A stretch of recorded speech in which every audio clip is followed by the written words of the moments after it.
Sabi ng marami, kapag ang isang tao ay nagkasala sa batas at nakulong, wala na. Finish na. Ika nga, bahala na siya sa buhay niya. Hintay na lang niya matapos ang kanyang sintensya. Baka noon pa yan. Ngayon, iba na. May mga karapatan ng mga kapatid nating Persons Deprived of Liberty o PDL.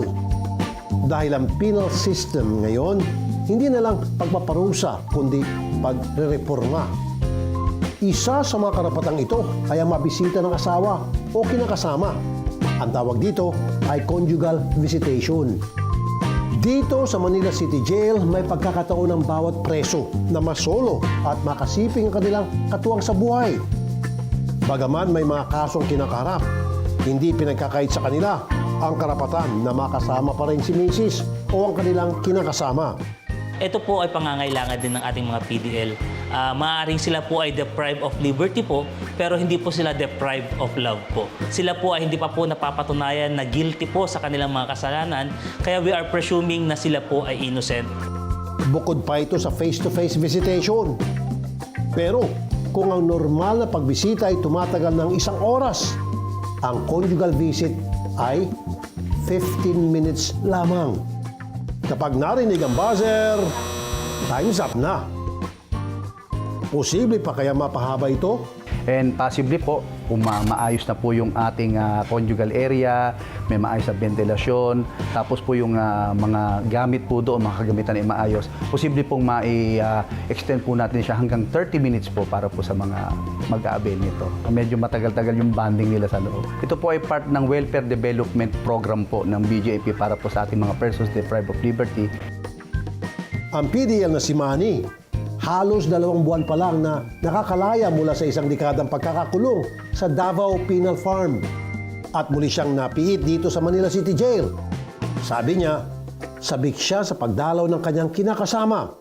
Kaya naman, kapag nakita... Titira, ma'am. Titira. Yung asawa ko. Ma'am, balian lang. Kasi 15 minutes lang eh. Opo, ma'am.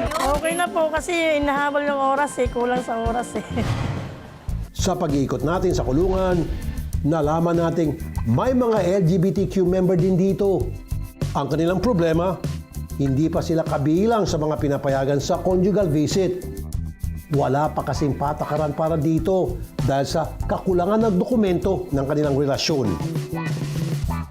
Pero, ayon kay Manila City Jail Superintendent Lino Soriano, pinag-aaralan na ang posibleng modification para mapayagan na rin ang same-sex partners na magkaroon ng conjugal visit. Ito po ay patuloy na pinag-aaralan, sinusuri po na pamunuan ng BJMP kung ito po ay maipapatupad, kung magkakaroon po ng maayos na basihan. Open po ang pamunuan ng BJP tungkol po dito. Patuloy pong tinitignan ang bawat aspeto sa bawat sektor kung ano po yung mas makabubuti po para po sa ating mga PDL. Tuwing Martes hanggang Sabado, ginagawang conjugal visit. Ang schedule, 1 dormitoryo sa 1 araw. Dahil nasa mahigit 3,000 ang bilang ng PDL sa Manila City Jail, 11 hanggang 20 mag-partner lang ang nakaka-avail nito sa 1 araw. Ang mga PDL naman, kanya-kanyang paghahanda pagsapit ng kanilang schedule. Siyempre, panay-ligo para mabango naman. Shave daw, nag-shave. Opo, ma'am. Natural yun. Pero bago ang ligaya, kailangan pang i-verify ang mga dokumento at sumailalim sa swab test at body inspection ang mga babaeng dalaw. Kapag tapos ng lahat, pwede na silang pumasok. Pero ang problema, Hindi po komportable po din talaga yung higaan po, ang init po. Tapos wala rin nga electric fan. Saka hindi, nakakahiya nga po. Hindi rin ako sanay kasi sa ibang... May kasama. Medyo hindi komportable yung lugar, pero palag-palag na po yun kasi first time namin labing ulit after 2 months. Tsaka sa susunod na lang po sana, mas komportable, maayos na higaan, tsaka electric fan na medyo malakas po. Sana nga po dagdagan ng minutes kahit onte para masulit naman po. Masulit naman po yung pinila namin, tsaka yung inantay naming araw.